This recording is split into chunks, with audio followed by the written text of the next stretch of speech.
Hey guys, it's me again. What I got here is a Mircom BL-6 fire alarm bell. Polarizing suppression, runs off 24 volts DC. But I'm going to set it up at 27 volts DC. Yeah, little tongue twister there, my bad. So here we go. I'm going to test it out. This might be loud because it's overpowered. So here we go. Just hang on a second, I have to get the wires set up. Move that out of the way. So here we go. Hang on.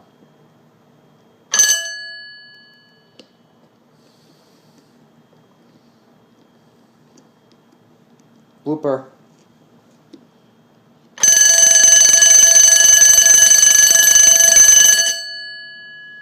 There you go. That's what it sounds like too.